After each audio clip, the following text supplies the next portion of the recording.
আমেরিকার সঙ্গে যে গলায় গলায় বন্ধুত্ব রাখতে গিয়ে কোথাও গিয়ে কি নেতানিয়াহু নিজের জায়গাটাই পুরোপুরি নষ্ট করে ফেলেন? এটা এক নম্বর প্রশ্ন। এবং দ্বিতীয় যে প্রশ্নটা, এই মুহূর্তে দাঁড়িয়ে তাহলে বলা যেতে পারে যে ইসরায়েলের রাজনৈতিক ভূমিকম্প চলছে, কারণ এই মুহূর্তে কি হবে কেউ জানে না।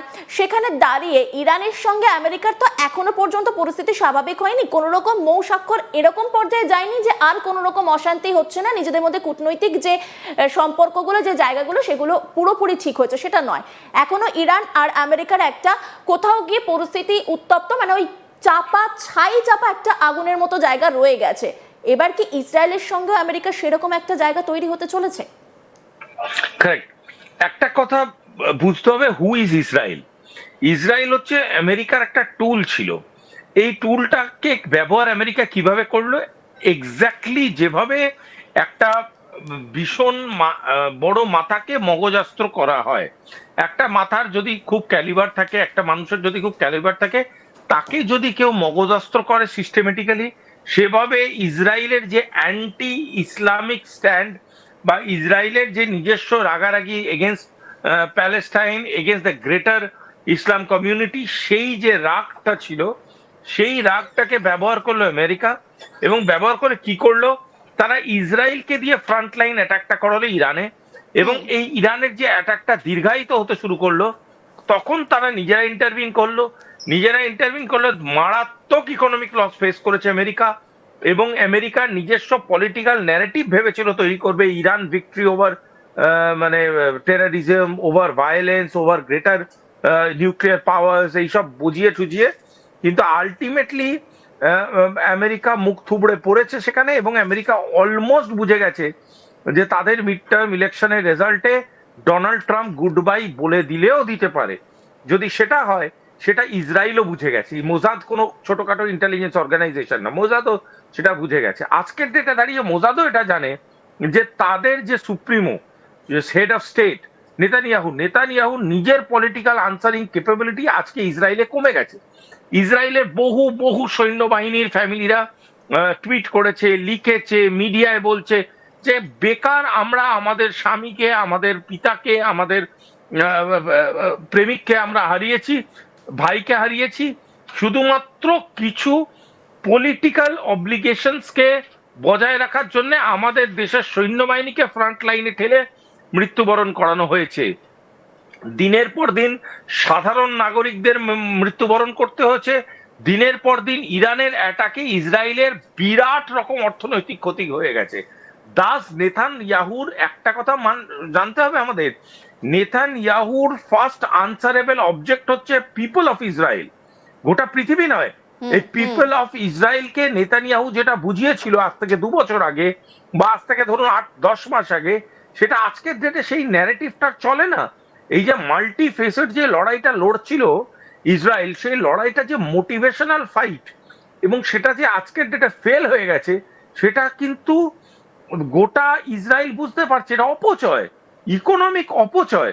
এবং এই যে ইকোনমিক লসটা ইসরায়েল ফেস করেছে, এই ইকোনমিক লসটা তাদের অপোজিশনরা পলিটিক্যাল ফায়দা তুলেছে এবং সেটা মানুষের কাছে পৌঁছে দিচ্ছে, হাউসে সেটা নিয়ে ডিসকাস করছে এবং ওপেনলি গ্লোবাল পোডিয়ামে ডিসকাস করছে। যেটার কারণে জেডি ভান্স নিজে স্টেটমেন্ট করতে বাধ্য হয়েছে যে no, this is not the case, অমুক তমুক আবি যাবি, যেটা শিখে আমরা বাংলায় বলি শাক দিয়ে মাছ ঢাকা। সেটার চেষ্টা করছে, কিন্তু করেও সেই মুখ রক্ষা শেষ মতো হয় কিনা সেটা আমরা নভেম্বর-ডিসেম্বর মাসে বুঝতে পারবো। তবু আমার কথায়, ইসরায়েল যে অবস্থায় আছে, ইসরায়েল গভর্নমেন্ট কিন্তু টপল হয়ে যেতে পারে এবং ইসরায়েলের মানুষ কিন্তু পথে নেমে যেতে পারে। একদম শুভাশিস বাবু, আপনি আমাদের সঙ্গে থাকুন। এই মুহূর্তে দাঁড়িয়ে আরো একটা বিষয় কিন্তু মাথা চাড়া দিচ্ছে, যেটা বলা যেতে পারে। এই মুহূর্তে দাঁড়িয়ে আপনাদেরকে যেমনটা বললাম যে ইসরায়েলের সঙ্গে কি আমেরিকার যুদ্ধ খানিকটা সময়ের অপেক্ষা, কারণ যেখানে দাঁড়িয়ে মনে হচ্ছিল যে আপাতভাবে খানিকটা স্থগিত হয়েছে পরিস্থিতি শান্তিপূর্ণ হচ্ছে, সত্যি কি তাই হচ্ছে? প্রশ্নটা মাথা চাড়া দিচ্ছে। কারণ এই মুহূর্তে যদি আপনাদেরকে এই ম্যাপটা দেখাই এবং গত 24 ঘন্টায় কোথায় কি হয়েছে সেইটা যদি দেখাই, তাহলে কিন্তু এই প্রশ্নগুলো আরো বেশি জোরালো হয়ে যাবে। আপনাদেরকে দেখাই কিছুক্ষণ আগের, মানে 16 ঘন্টার আগের যে আপডেটগুলো রয়েছে, সেই আপডেটগুলো একটু দেখিয়ে নিই। এখানে যে আপডেটটা রয়েছে দেখুন, a senior US official tells Israel and Hezbollah have agreed to a renewed ceasefire in Lebanon starting at 4 p.m. local time. The new agreement was brokered by the US and Qatar after talks with Israel and Iran. লেবাননের বিষয় আসছে, তারপরেরটা 17 ঘন্টা আগের যে report সেইটা একটু আপনাদেরকে দেখাচ্ছি, দেখুন। US Central Command F-16 fighter jets continue their patrols in the Middle East and are ready to intervene.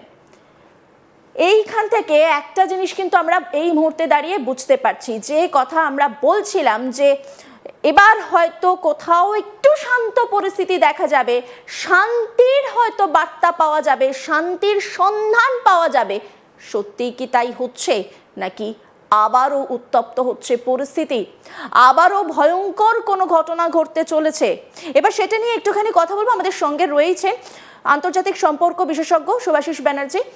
এই মুহূর্তে দাঁড়িয়ে আমরা যে মুহূর্তে দাঁড়িয়ে, যে সন্ধিক্ষণটাতে দাঁড়িয়ে ভাবছিলাম যে এবার হয়তো যুদ্ধবিরতি হচ্ছে, এবার হয়তো খানিকটা শান্তি পাওয়া যাবে, পরিস্থিতি স্বাভাবিক হবে, কিন্তু এই আপডেটগুলো তো অন্য কথা বলছে। গুরুদত্তের পেয়াসা দিয়ে শুরু করেছিলাম, মুকেশের সাঙ্গামে একটা গান আছে, দোস্ত দোস্ত না রাহা। পয়েন্টটা হচ্ছে খুব ইম্পর্টেন্ট, এখানে বুঝতে হবে। সেটা হলো যে ক্ষয়ক্ষতি কতটা অ্যাবজর্ব করার জায়গায় ইসরায়েল ছিল। ইসরায়েল যেই ক্ষয়ক্ষতিটা অ্যাবজর্ব করেছে, সেই অ্যাবজর্ব করার ক্ষয়ক্ষতির যে ডাইনামিক্সটা, সেটা দিনের পর দিন এতটাই বড় হয়ে গেছে, সেটা ইসরায়েল ইকোনমিক স্টেবিলিটিটাকে নষ্ট করে ফেলছে, অনেকটা ফেলেওছে। এবং পয়েন্টটা হচ্ছে এই কারণেই Israel is not so Americanized at this moment.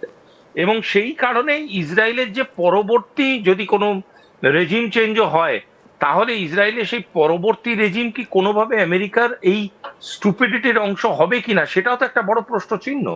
তার কারণটা হলো যে এই ধরনের মুখ যে খুলছে, কারণ ইসরায়েলের যে ক্ষয়ক্ষতি হচ্ছে, ইসরায়েল যে আর পিছোতে পারছে না, কন্টিনিউয়াস অ্যাটাকে থাকছে, নিজেও অ্যাটাক হচ্ছে। একটা জিনিস বুঝবেন, আমি আগের প্রশ্নের উত্তরে যখন আমি বলছিলাম, একটা কথা আমি আপনাদের চ্যানেলেই বারংবার বলেছি, ওয়ারের সব থেকে বড় ডাইনামিক ইকুয়েশন হচ্ছে ওয়ার ইকোনমিক্স। সেটা বুঝতে হবে। ওয়ার ইকোনমিক্সে আমি যদি 1000 টাকা খরচা করি, ধরুন আমি একটা ছুরি কিনলাম, একটা বল্লম কিনলাম, একটা তলোয়ার কিনলাম, নিয়ে আপনার সাথে আমি মারপিট করতে গেলাম, তার মানে আমি ধরুন টোটাল 2000 টাকা জিনিস কিনে আপনার সাথে মারপিট করতে গেলাম। তাহলে আপনার যে হাড়গোড় ভাঙবো আর আপনার যে ক্ষয়ক্ষতি করব, তার চিকিৎসার ভ্যালু যদি কমসে কম 50,000 না হয়, তাহলে আমার 2000 টাকা খরচা করে হামলা করে লাভটা কি হলো? মানে on a very simpler note, যে ইসরায়েল যে জিনিসগুলো মারছে, বা ইরান যে ওয়ার হেড গুলোকে চালাচ্ছে, তার তো একটা খরচা আছে। সেই এক একটা ওয়ার হেডের হাজার হাজার কোটি টাকা খরচা। তো পার ডে যদি ইরান 1000 কোটি টাকা, 2000 কোটি টাকা, 3000 কোটি টাকা খরচা করে, তার হয়তো 30 গুণ 40 গুণ ডিভিডেন্ড পেতে পারে।